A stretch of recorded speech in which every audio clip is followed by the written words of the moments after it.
জয় নিতাই।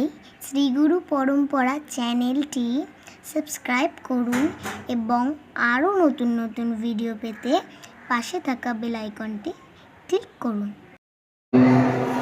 অন্তরস্থিত আমার সর্বেশ্বর পরমেশ্বর ভগবান পরমারাধ্য শ্রী শ্রী রাধারমণের চরণে অনন্ত কোটি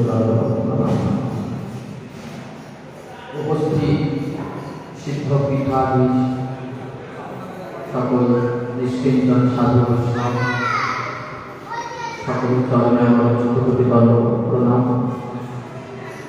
নামাচার্য শ্রী হরিদাস ঠাকুর মহাশয় যা সমাধি পীঠে আমরা অনুষ্ঠান করছি ওনার চরণে অনন্ত কোটি প্রণাম। জয় রাম জয় রাম।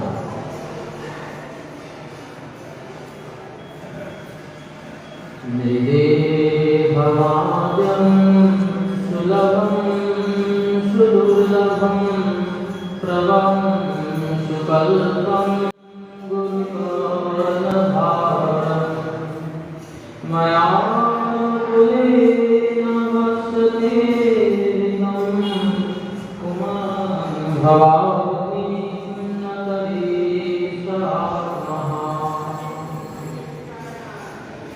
শ্রীমদ ভাগবত মহাপুরাণ। শ্রী ভাগবত মহাপুরাণের একটি বিশিষ্ট শ্লোক। এই শ্লোকটির মধ্যে দিয়ে পরম ভাগবত চূড়ামণি শ্রী সুখদেব গোস্বামী মহারাজ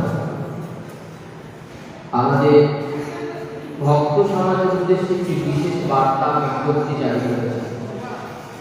বলছেন, নৃদেহং আদ্যং সুলভং সুদুর্লভং, অর্থাৎ এই নৃদেহ, এই নরদেহটা কি নৃদেহং আদ্যং, একটি নৌকা। আমাদের এই শরীরটা হচ্ছে একটি নৌকা। নৃদেহং আদ্যং সুলভং সুদুর্লভং, এটি অতি সুলভ অথচ দুর্লভ। কেন সুলভ আর কেন দুর্লভ, এটি আমাদের বিশ্লেষণ করতে হবে।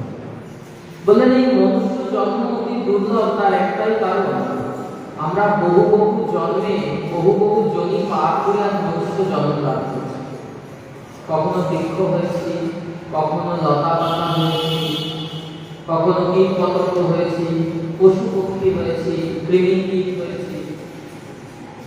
এইভাবে বিভিন্ন যোনি পার করতে করতে করতে করতে আজকে আমরা এই ভজনযোগ্য মানব দেহ পেয়েছি। তাই বললেন, হৃদয়ম আদ্যম সুলভম সুদুর্লভম, এটা হলো সুদুর্লভ। শুধু দুর্লভ নয়, সুদুর্লভ। কোনো কথার আগে সু বলা মানে সেটাকে অতিরিক্ত জোর দেওয়া হচ্ছে, যেটা সত্যি দুর্লভ। আমরা পেয়েছি অতি ভাগ্যবান। সুলভম সুদুর্লভ, অনেক সাধনার পর আমরা মানব জন্ম। তাহলে এইটাকে সুলভ কি করে করবো? এবারে তো মানব জন্ম পেলাম, এর পরে যেন মানব হয়ে জন্মাতে পারি, তার জন্য আমাদেরকে এই জন্মে চেষ্টা করে যেতে হবে। আমরা কিন্তু কেউ জানি না যে আমরা পরের জন্মে মানুষ হয়ে জন্মাবো কিনা। জানি? আমরা কেউ জানি পরের জন্মে মানুষ হয়ে জন্মাবো কিনা? জানি না, কারণ আমাদেরকে কেউ গ্যারেন্টি সার্টিফিকেট দেয়নি। কিন্তু এই জন্মে আমরা মানুষ হয়েছি, এটা তো সত্য। তাই যেটুকু করার এই জন্য আমাদের করে দিতে হবে, যেন পরের জন্মে আমরা মানুষ হয়েই জন্মাতে পারি। তাই বললেন সুলভম সুদুর্লভম।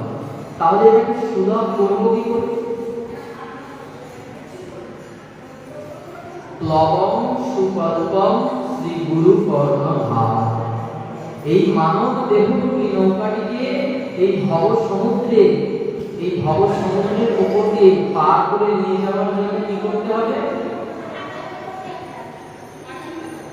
সুন্দরভাবে তৈরি করতে হবে। প্লবং সুকল্পম, প্লবং মানে ভাসিয়ে নিয়ে যাওয়া, সুকল্পম মানে কি সুন্দরভাবে কল্পিত করতে হবে, অর্থাৎ সুন্দরভাবে সাজাতে হবে আমাদের এই দেহটিকে।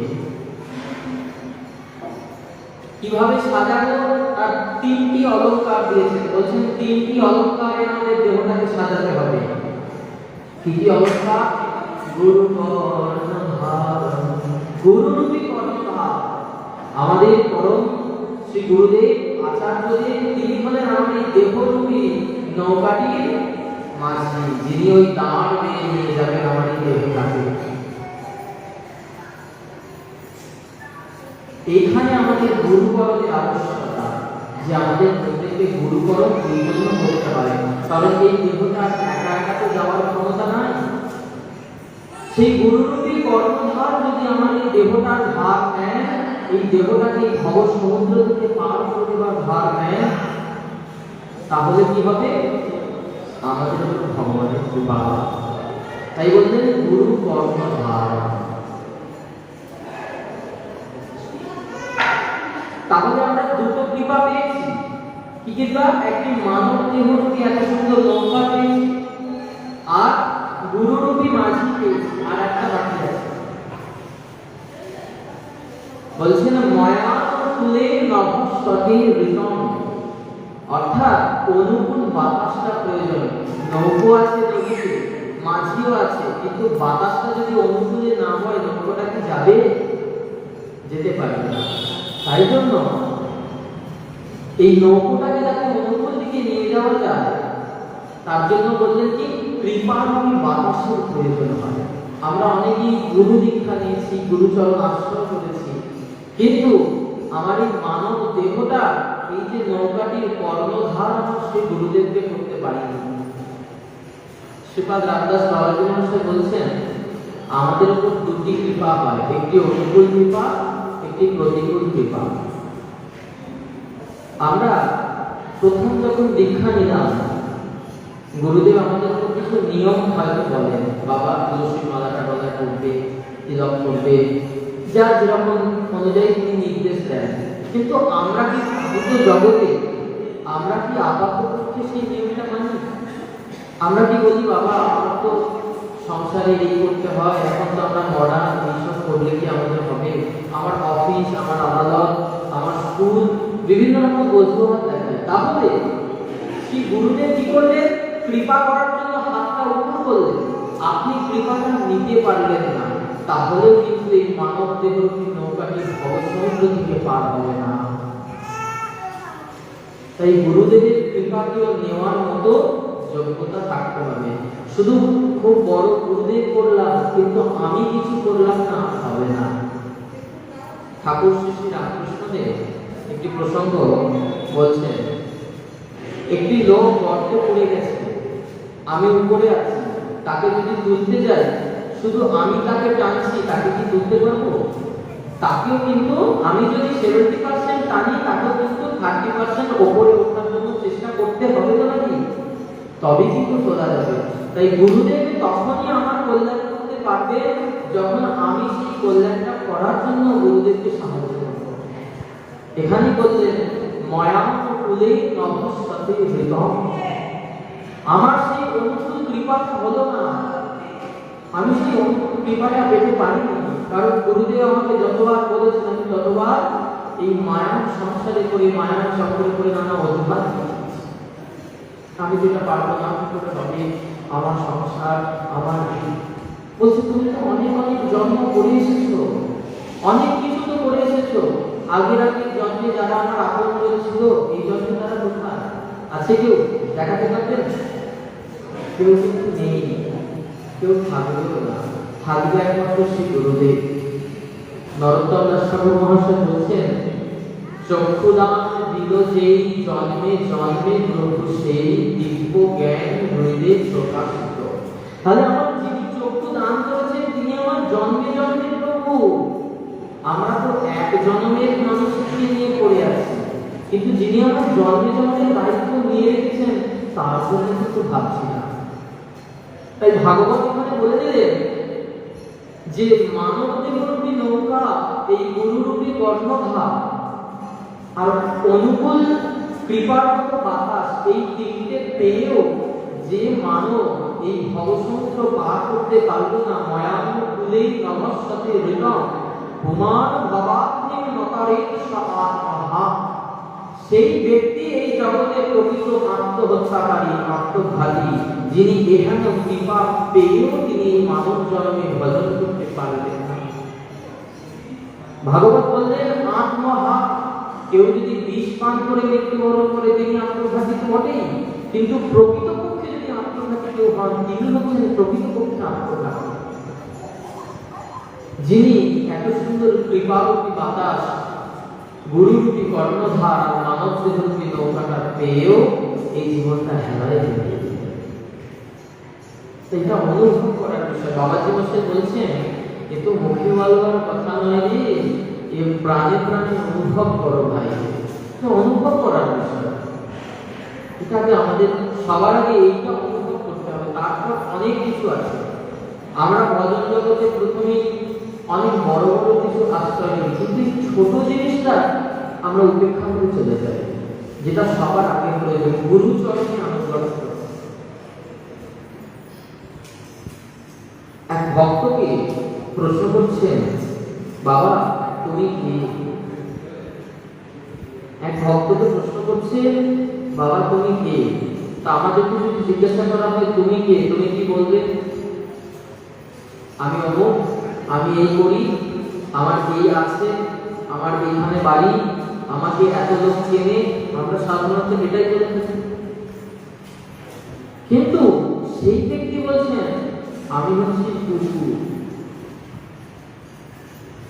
পারবে একটা সাধারণ মানুষ বলতে নিজেকে আমি কুকুর? পারবে না, কারণ আমাদের মধ্যে সেই ক্ষমতাটা নেই, সেই ভাবটাই নেই। বললেন তুমি কে? তুমি কুকুর? বলছেন হ্যাঁ আমি কুকুর। কার কুকুর? বলছেন আমি গুরু চরণের কুকুর। আমার এই যে গুরুদেব গলায় বেলটা বেঁধে দিয়েছে, এই বেলটা গুরুদেব বেঁধে দিয়েছে, এই বেলটা হচ্ছে তার প্রমাণ আমি গুরু চরণের কুকুর। তিনি যেমন যেদিকে বলবেন আমি তেমন সেই দিকে যাবো। আমার তো আর যাওয়ার কোনো জায়গা নেই, কোনো জায়গা নেই। আমরা অনেকে বলি কি হবে গুরুচরণ আশ্রয় করে, কোনো লাভ নেই। প্রয়োজন আছে, এখানে তার সার্থকতা।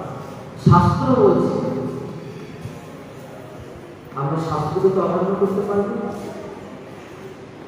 তাই বললেন তুমি কি? বললেন আমি গুরুচরণের দাম, আমি গুরুচরণের কুকুর, তার আজ্ঞা মতো কুকুর, আমি একমাত্র তার আজ্ঞা বহন। তো বললেন তুমি কেন তার আজ্ঞা বহন করবে? তিনি শুধু তোমার গুরু বলেই, তিনি শুধু তোমার গুরু বলেই তুমি তার আজ্ঞা বহন করবে? কেন করবো আমরা গুরুর আজ্ঞা বহন? কখনো মনে এই প্রশ্নটা এসেছে যে আমরা গুরুদেবের কথা কেন শুনবো? ভক্তিবিনোদ ঠাকুর তিনি বৈষ্ণব বন্দনাতে বললেন, ওহে বৈষ্ণব ঠাকুর দয়ার সাগর দাসে করুণা করি। তুমি যে বৈষ্ণব ঠাকুর, ওই যে শ্রী গুরুদেব, তুমি আমার মতো দাস করো না।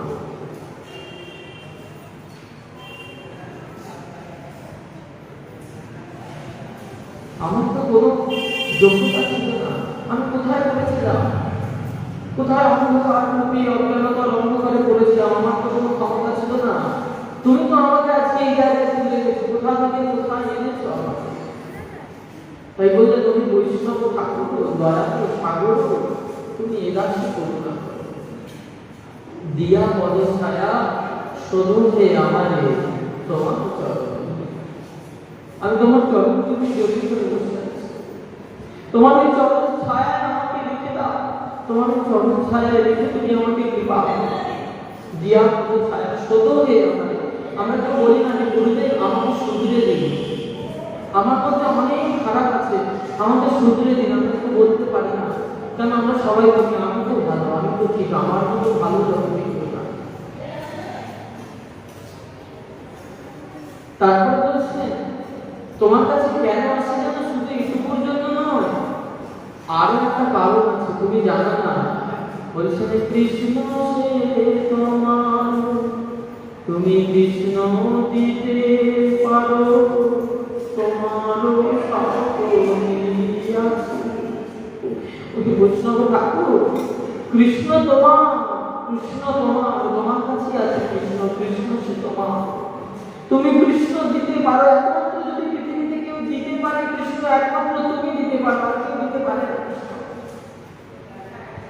তোমার শক্তি আছে।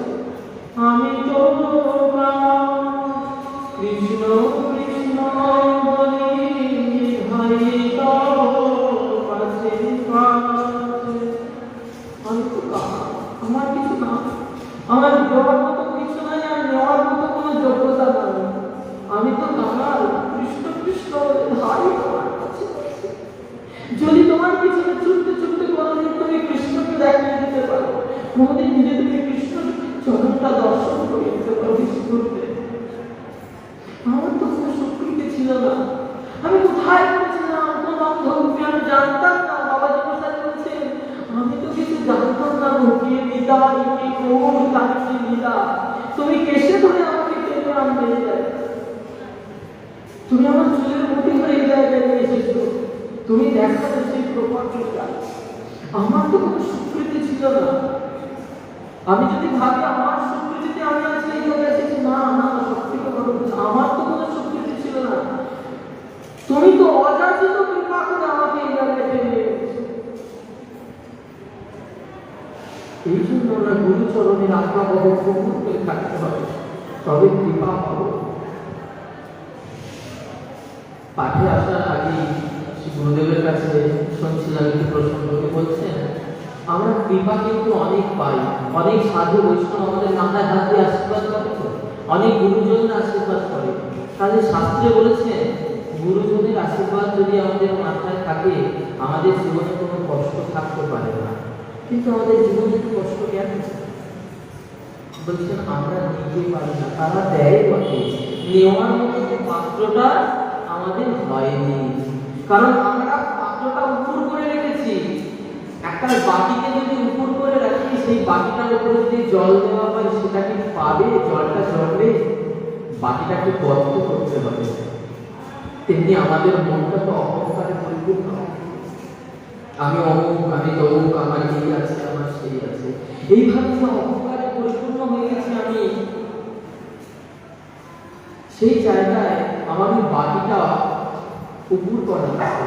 যেদিন আমি নুয়ে যাব, বাটিটা যেদিন ঠিক হবে, সেদিন আমার ওই কৃপাটা এসে পাত্রে জমবে, আর সেই দিন থেকে আমার উপর তার কৃপার অনুভূতি আসছে।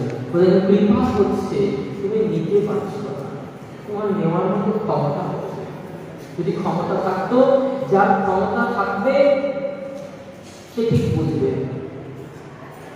সেবার বাবাজি মহাশয় তার গুরু ভাইদের নিয়ে দাদা মহাশয়ের পাশে বসে আছেন, প্রসঙ্গ করছেন। হঠাৎ একজন বলে উঠলেন তাদের মধ্যে থেকে, এই যে এতদিন আমরা মঠে থাকলাম, কি পেলাম? কৃষ্ণ পেলাম না গৌ পেলাম না আমাদের কি লাভ হলো? আমরা যে এতদিন মঠে থাকলাম, এত ভজন করলাম, এত তিলক কাটলাম, তার প্রসাদ পেলাম, তো আমার কি পেলাম আমরা? তখন দাদা মশাই বেরিয়ে গিয়ে বলছেন পাশে কিছু কিছু কি তোরা পাশে? একবার ভেবে দেখতো কোথায় ছিলি আজকে, কোথায় ছিলাম আমরা? আমাদের যেটার বাড়ি কোথায়, কোথায় আছি?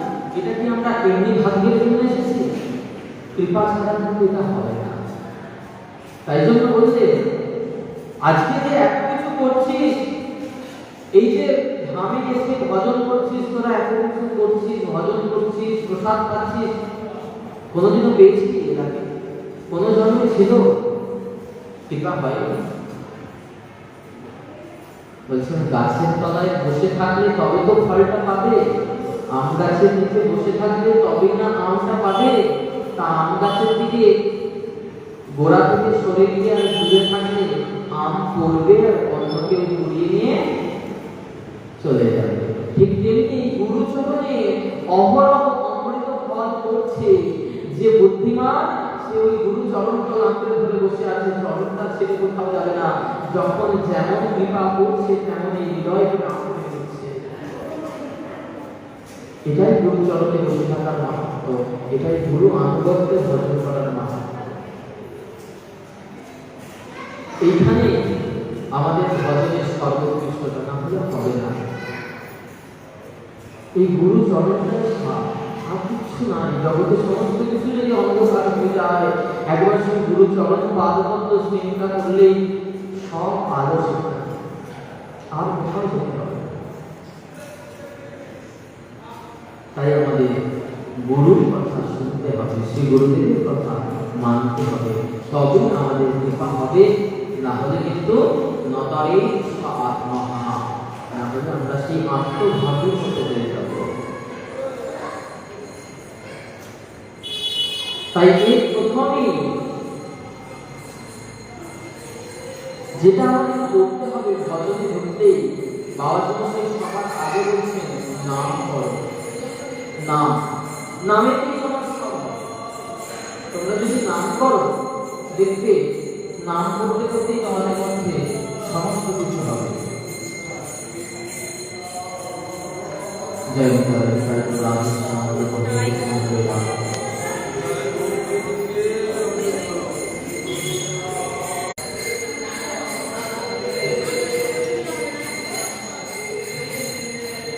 অপর এখন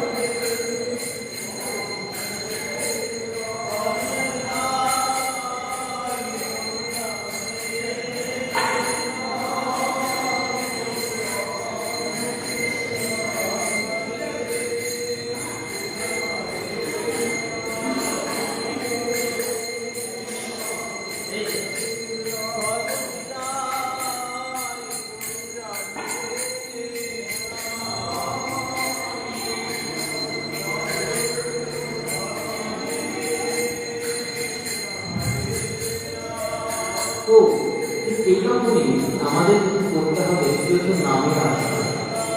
এই নামের আশ্রয় আমাদের নিতে হবে।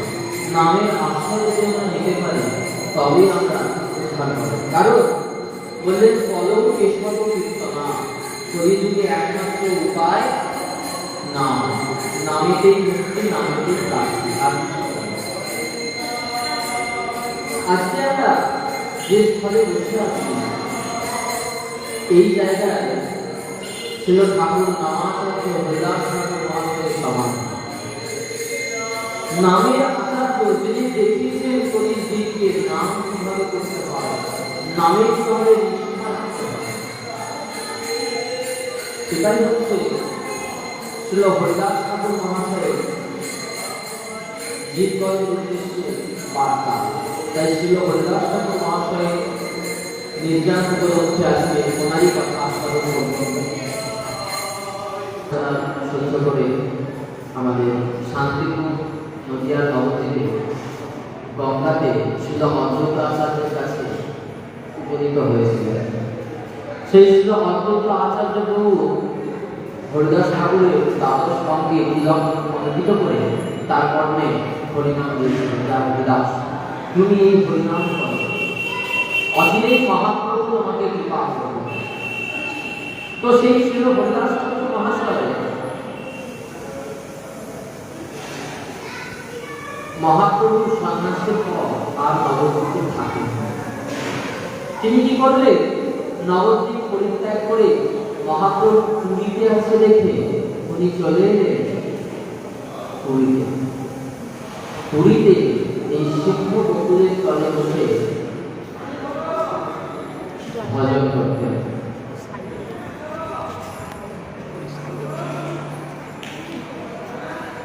সেই পুরীতে সিদ্ধ বকুল গাছটি যে তৈরি হয়েছিল সেটাও মহাপ্রভুর কৃপা। মহাপ্রভু জগন্নাথের তাতনকালী সেই বকুলটা ওই বাড়িতে পুঁতে দিয়েছিলেন, সেই পুঁতে দিয়েছিলেন তার থেকে সিদ্ধ বকুল তৈরি হয়েছে। তিনি পুঁতে দিয়েছিলেন তার এটাই কারণ যে এইখানে আসবে হরিদাস, যে নামের মহিমা প্রকাশ করবে জগতে। সেই হরিদাস আসবে যে, সে তো কোনো কুটিয়া তৈরি করবে না, হরিদাস তো কোনো ঘরে থাকবে না, কোনো আশ্রমে থাকবে না। তাই তার থাকার ব্যবস্থা আমাকে করে দিতে হবে। ভগবান শ্রীকৃষ্ণ চৈতন্য মহাপ্রভু নিজে সেই বকুল ডাল দিয়ে বাড়িতে পুঁতে দিলেন, আর সেই বকুল গাছ বড় বড় বকুল বৃক্ষ হয়ে জন্ম নিয়েছে। সেই বকুলের তলে বসে হরিদাস ঠাকুর 3 লক্ষ নামের ব্রত নিয়েছেন। 1 লক্ষ নাম করবে উচ্চস্বরে, 1 লক্ষ উপাংশু আর 1 লক্ষ মনে মনে মানুষ।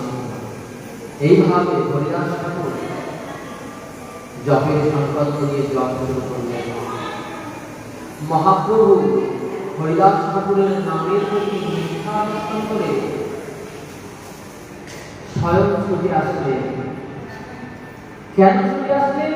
আমার মহাপ্রভুর এত করুণা, আমার হরিদাস জানো, আমার হরিদাস 3 লক্ষ নাম করবে, 3 লক্ষ নামের ব্রত করেছে। 3 লক্ষ নাম করতে কত সময় লাগে? ও কখন খাবে, কখনই বা রসুন করবে, কখনই ভোগ লাগবে। তাই মহাপ্রভু স্বয়ং চিন্তা করলেন যে হরিদাসের প্রসাদের ব্যবস্থা করতে হবে। মহাপ্রভু স্বয়ং জগন্নাথ মন্দির থেকে প্রসাদ আনিয়ে গোবিন্দের হাত দিয়ে রোজ পাঠিয়ে দিতেন হরিদাস ঠাকুরকে সেই মহাপ্রসাদ। ভগবানের কথা যে চিন্তা করে, ভগবান তার কথা চিন্তা করে, এখানে তার প্রমাণ।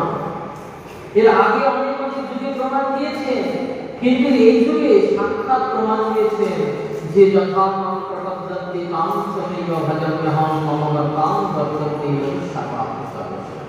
হে অর্জুন, যে আমাকে যেমন ভাবে ভজনা করে আমি তার প্রতিদান তাকে তেমন করে ফিরিয়ে দিই।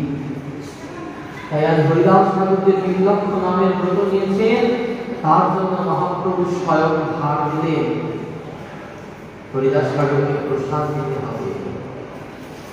সেই রকমই একদিন গোবিন্দ এসেছেন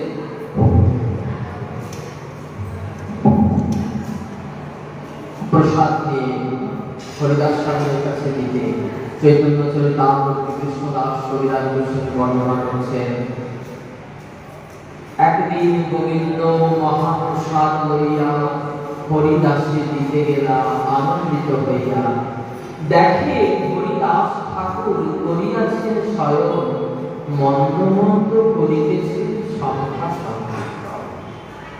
একদিন গোবিন্দ ঠাকুরকে মহাপ্রসাদ তুলে নিয়ে মহাপ্রভুর নির্দেশে হরিদাস ঠাকুরের কাছে এসেছেন মহাপ্রসাদ দিতে। দেখে হরিদাস ঠাকুর আজকে আর সোজা হয়ে বসে নাম জপ করতে পারছেন না, তিনি শুয়ে পড়েছেন, শুয়ে শুয়ে নাম জপ করছেন আর মন্দ মন্দ আস্তে আস্তে করছেন। অন্য দিনের মতো আপনার সেই বেগ নয় হরিনাম করা। গোবিন্দ কহে উঠি আসি করব ভোজন, হরিদাস কহে আমি করিব দণ্ড। গোবিন্দ বলছেন হরিদাস তুমি এসো এসো প্রসাদ গ্রহণ করো। দেখো দেখো মহাপ্রভু তোমার জন্য প্রসাদ পাঠিয়েছে, তুমি তুমি খাবে না হরিদাস? এই দেখো মহাপ্রভু তোমার জন্য প্রসাদ পাঠিয়েছে, জগন্নাথের মহাপ্রসাদ। মহাপ্রভু তাকে অধরাকৃত করেছেন, মহাপ্রভুর অধরাকৃত করা প্রসাদ।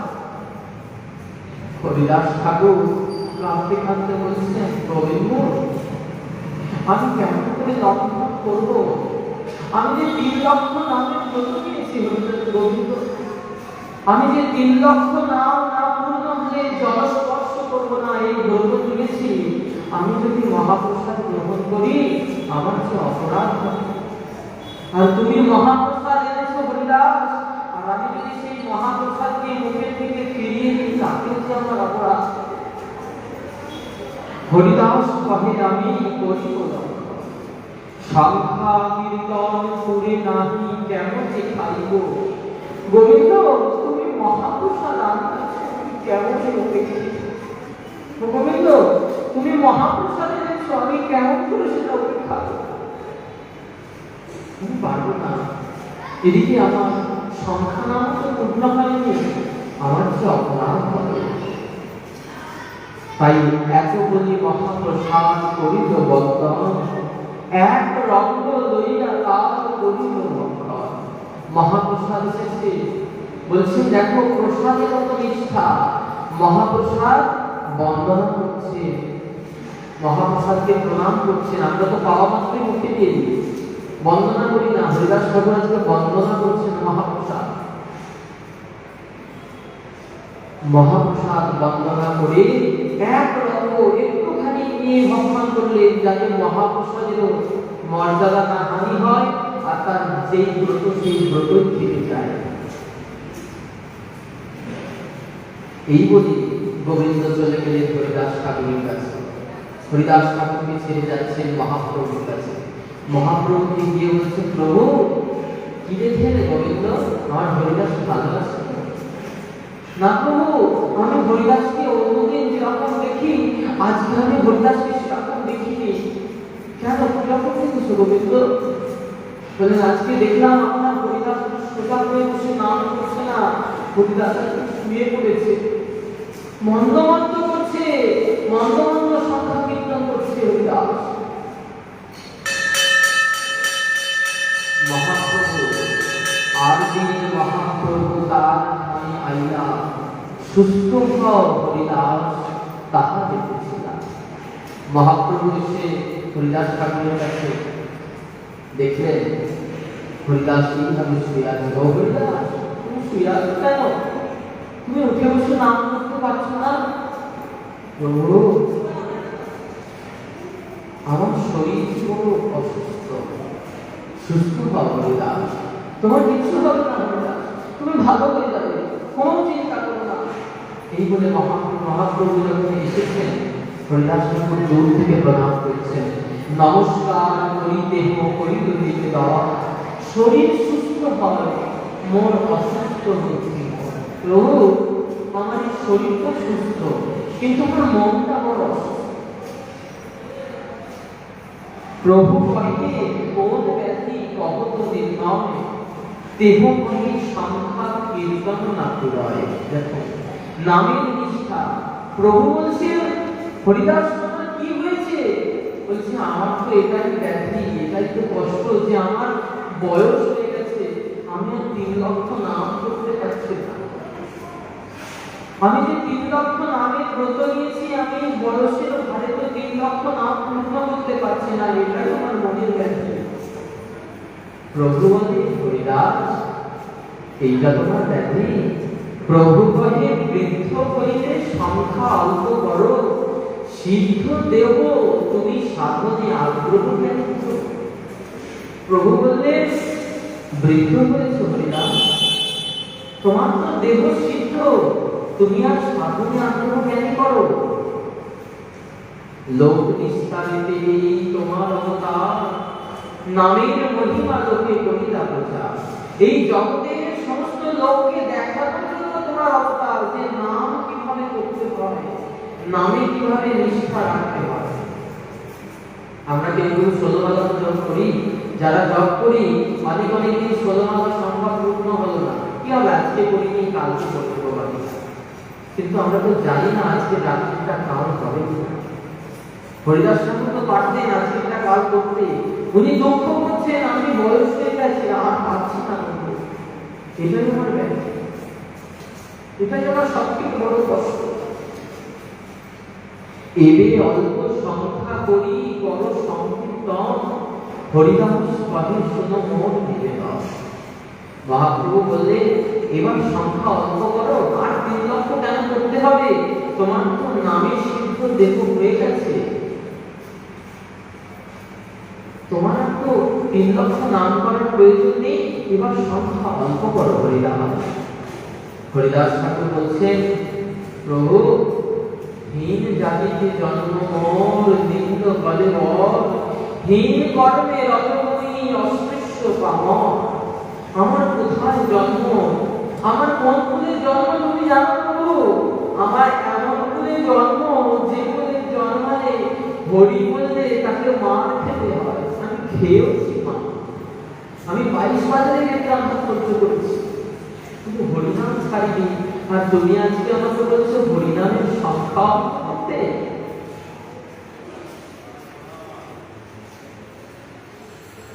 আমি হীন কর্মে রত নই, হীন কর্মে রত, আমি জগৎ কুলে জন্ম, জগতের যত ঘৃণিত কাজ আছে সব আমার কুলে করি।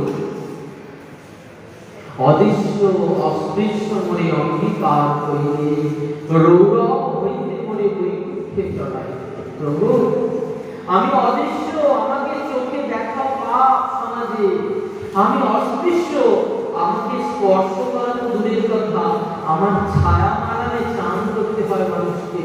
আমি এমন কুলে জন্মেছিলাম, রৌরব হইতে পরে বৈকুণ্ঠে চড়াইবে। তোমার কৃপায় তো আমার যাওয়ার কথা ছিল রৌরব স্বর্গে, তুমি আমাকে বৈকুণ্ঠে চড়ানোর ব্যবস্থা করে দিয়েছো। তুমি কৃপা করে, আমার তো কোনো কৃতিত্ব ছিল না, আমার তো কোনো কৃতিত্ব ছিল না, তুমি তো কৃপা করে আমাকে এই জায়গায় নিয়ে এসেছো। স্বতন্ত্র ঈশ্বর তুমি, হও ইচ্ছা ময়, জগৎ না চাও তোমার জয়িছে ইচ্ছা। তুমি স্বতন্ত্র ঈশ্বর, জগতে যেমন তুমি নাচাও তেমনি আমরা নাচি। রাজার যেমন রাজ্যপাট, নাটুয়ার যেমনি নাচ। রাজার যেমন রাজ্যপাট আর নাটুয়ার যেমন নাট নাটক, সেরকম তোমার খেলা। যাকে জয়িছে নাচাও সে তেমন ভাবে নাচে। অনেক নাচাতে মনে তুমি অনেক কৃপা করে আমাকে নাচিয়েছো, অনেক নাচাইলে করে প্রসাদ করিয়া বিপ্রের স্বার্থ পাত্র খাই মৃচ্ছ। আমি ব্রাহ্মণের স্বার্থ পাত্র খেলাম মৃচ্ছ জাতি হয়ে। এত কৃপা তুমি আমাকে করেছো। বললেন ঐতিহারি ব্রাহ্মণের থেকে নামধারী বৈষ্ণব অনেক শ্রেষ্ঠ। হরিয়া তুমি উচ্চৈস্বরে নাম করো, তোমার নামের প্রকোপে অগ্নিকুণ্ড জ্বলে উঠবে। তাই হলো হরিদাসের নামের প্রকোপে, নামের তেজে শ্রী অদ্বৈত আচার্যের ঘরে অগ্নিকুণ্ড জ্বলে উঠেছিল। বিপ্রের স্বার্থ পাত্র খাই মৃচ্ছ। আমি বুঝতে পেরেছি প্রভু, এক বাঞ্ছা হয় মোর বহুদিন হইতে। অনেক দিন ধরে প্রভু আমার একটা ইচ্ছা আছে, তুমি পূরণ করবে। বলো হরিদাস, তোমার কি ইচ্ছা হরিদাস? তুমি যাহা চাইবে আমি তোমাকে তাই পূরণ করবো। বলো হরিদাস। এক বাঞ্ছা হয় মোর বহুদিন হইতে, লীলা সঙ্গরিতে তুমি দর্শন করেছিলে। আমি বুঝতে পেরেছি তুমি আর বেশি দিন প্রকট লীলায় থাকবে না। আমি সেদিন হতে দেখেছি যেদিন সিদ্ধার্থের কথা শুনেছি, হাউলকে কহিছে বাউল, থাকে না ভিকায় চাউল। আমি সেদিন শুনেছি সীতারাম তোমাকে চিঠি লিখে বলেছে আর তুমি থাকবে না। যে ডেকে এনেছিল সে যাবার আজ্ঞাপত্র তোমায় দিয়ে দিয়েছে, তুমি আর থাকবে না। আর তুমি যেখানে নাই প্রভু, আমি সেখানে থাকতে পারবো না। তুমি যেখানে থাকবে না সেখানে আমি থাকতে পারবো না। আমার ক্ষমতা নেই। সেই দিনা প্রভু মোরে প্রভু না দেখাবা, তোমরও আগে মোর শান্ত প্রভু, তুমি যে ধরাধামে থাকবে না। বললেন জানো প্রভু, আমার আরেকটি ইচ্ছা আছে। আমি যখন যাব তখন যেতে যেতে আমার একটা বড় বাঞ্ছা আছে, কি জানো?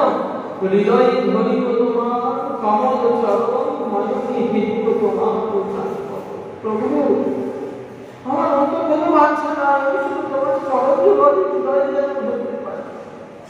তোমার ওই যুগল চরণ এই হৃদয়ে যেন ধরতে পারি। প্রভু তখন কাঁদছে, বলছে হরিদাস, হরিদাস তুমি সত্যি আমাকে ছেড়ে চলে যাবে?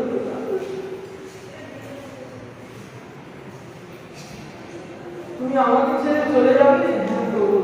তুমি নেই এই জগতে, আমি থাকতে পারবো না।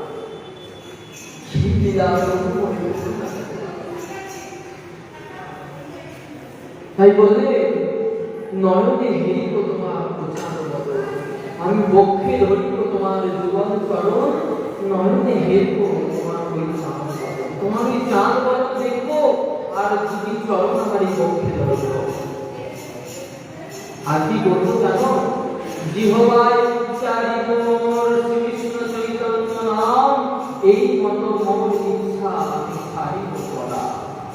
আমি বলবো জিহ্বায় শ্রীকৃষ্ণ চৈতন্য নাম। এখানে ছিল হরিদাস ঠাকুর মহাশয় একটি বড় বার্তা আমাদের দিয়েছেন।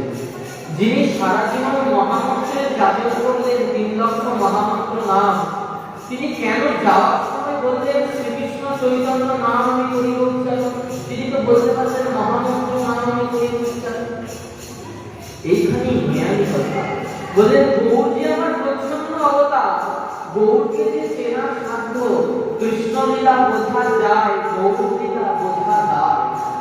এখানে এটাই প্রমাণ দিলেন হরিদাস ঠাকুর যে আমি সারা জীবন মহামন্ত্রের যাজন করেছি, কিন্তু আজকে যাবার দিনে আমি সেই মন্ত্র বলতে বলতে যাবো জিহ্বায় উচ্চারিব তোমার শ্রীকৃষ্ণ চৈতন্য নাম।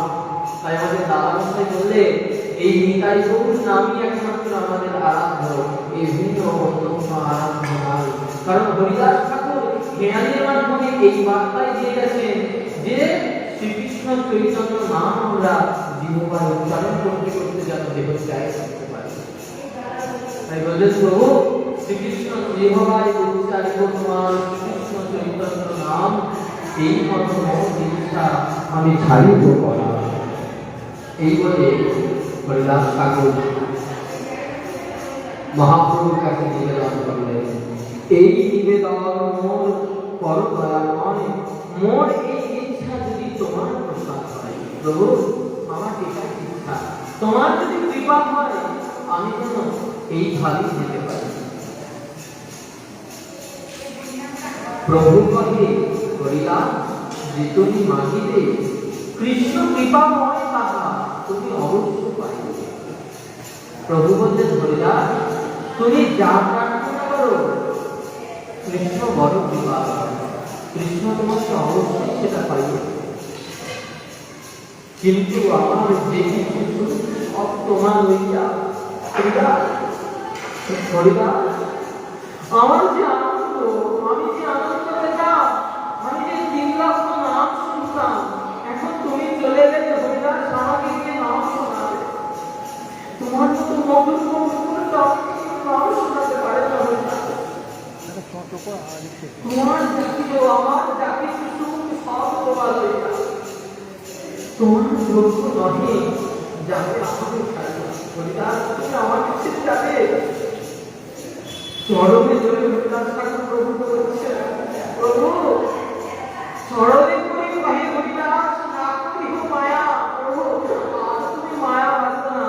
অনেক তো আমাকে নাচিয়েছো, অনেক তো লীলা করলে, এবার আমাকে বিদায় দাও, আর তুমি মায়া করো না। অবশ্য প্রভু আমার তুমি দয়া, আমাকে দয়া করো, আর মায়ার জালে জড়িয়ে না প্রভু। কাঁদছে আর বলছে হরিদাস তুমি যদি চলে যাও কেন নাম শোনাবে, আমি তো নাম শুনতে পারি। মোর শিরোমণি কত কত মহাশয় তোমার লীলার সহায় কোটি ভক্ত, আমার মতো কোটি কোটি ভক্ত তোমার আছে, তোমার লীলার সহায় কত কোটি কোটি ভক্ত।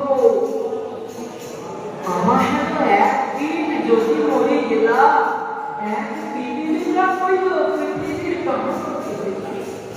প্রভু, আমার মধ্যে একটা কীট যদি মরে যায়, প্রভু আমার মধ্যে একটা ছোট পিঁপড়ে যদি মরে যায়, এই পৃথিবীর এত কি ক্ষতি হবে।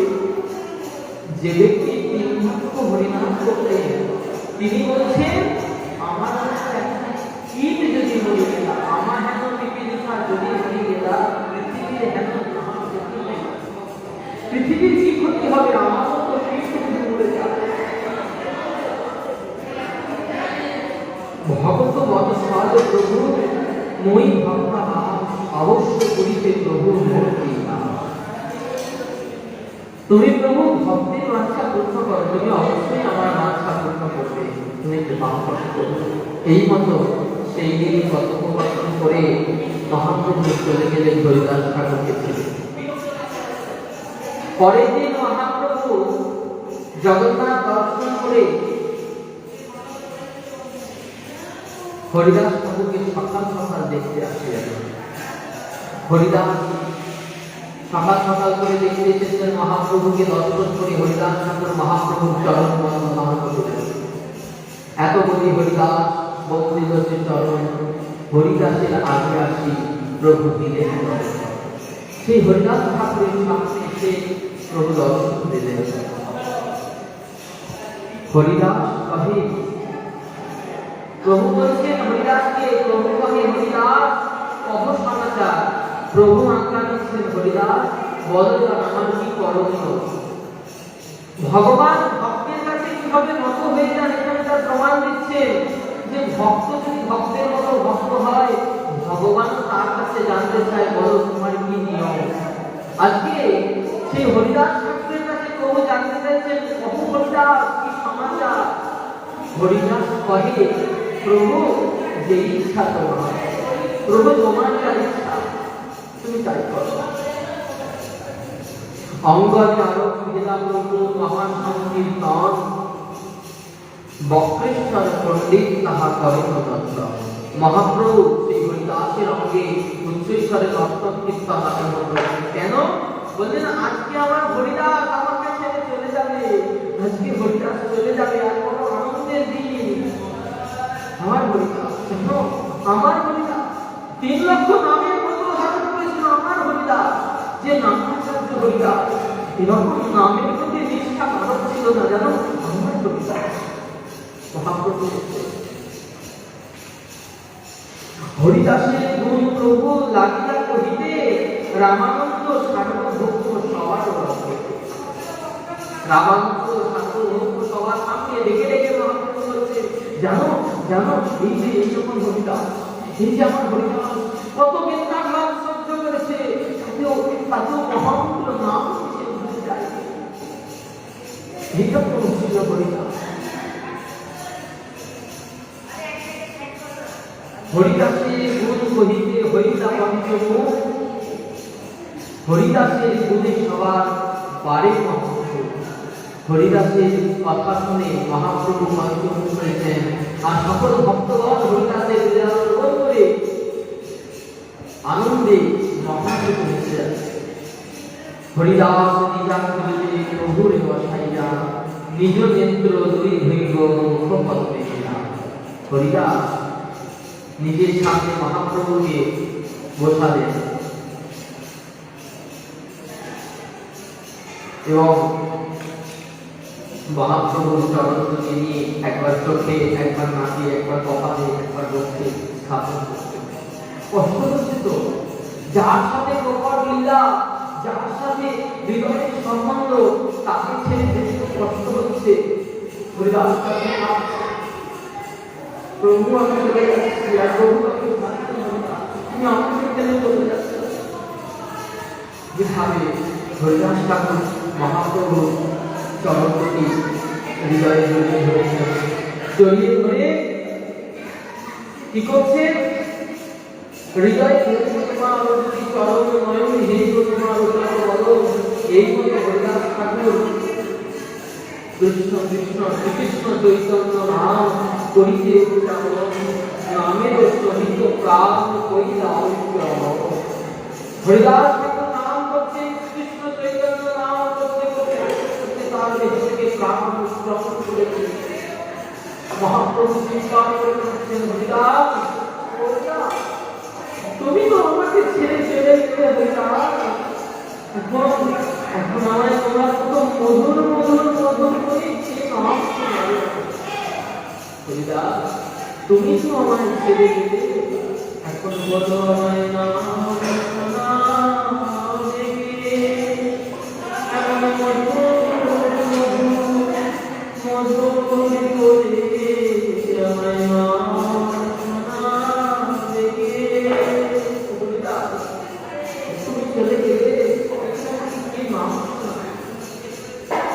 আমি কাহার কাছে নাম শুনবো? আজকে প্রতিদিন 3 লক্ষ নাম শুনলাম, নাম শুনে আনন্দ করতাম, সবাইকে বলতাম দেখেছো ওইখানে একটা হরিদাস আছে, 3 লক্ষ নামের ব্রত কি ভজন।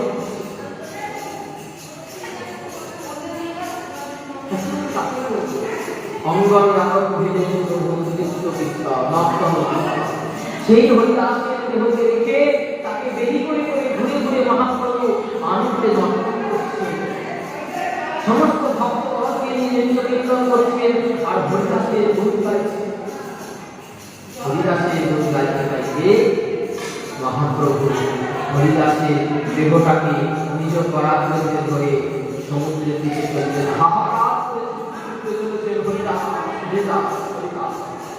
ভগবান ভক্তের হৃদয়ে, ভক্তের দেহকে হৃদয়ে ধরেছেন, সমুদ্র তীরে গিয়ে হরিদাসকে সমুদ্রে স্নান করালেন। দ্বাদশ গঙ্গা নদীকায় দ্বাদশ মন্দির, দ্বাদশ মন্দির তিলক ধারণ করে গেলেন। বললেন, আজকে আমার হরিদাসের সমাধি হবে। মহাপ্রভু বালুকার গর্ত করলেন, বালুকার গর্ত করে সেই হরিদাস ঠাকুরকে সেখানে সাইকেল খাওয়া দিলেন। একটা একটা করে বালুকা দিচ্ছেন হাতে। চৈতন্য চরিতামৃতে বর্ণনা করছেন মহাপ্রভু হাত কেটে কেটে উঠছে, বালি দিতে পারছেন না। হরিদাস, তোমার এই কমল দেহটাকে আমি বালি দিয়ে চাপা দেবো কি করে? যে দেহটা হরিনামে সিদ্ধ হয়ে গেছে, যে দেহটা নামের অনলে দগ্ধীভূত হয়ে কৃষ্ণ প্রেমের আগুনে দগ্ধীভূত হয়ে কাঁচা সোনা তপ্ত সোনার মতো পবিত্র হয়ে গেছে, সেই দেহটাকে আমি মাটির তলায় চাপা দিই কি করে?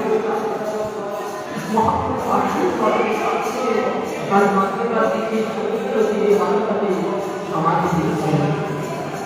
বালুকার গর্ত করি কাঠি সবাইল দৌড় করার হরিবোল হরিবোল বলে গোড়া রায়, আপন সব হাসতে বালু দিলা তারে বালু দিয়া উপরে পিণ্ডা বানে খাইল, চৌদিকে পিণ্ডায় তাহা আলোড়া উঠিল। তার সেই বালিতে সমাধি দিয়ে বালির উপরে পিণ্ড দিলে, পিণ্ডা তৈরি করলেন, একটা বড় ঢিবি তৈরি করলেন।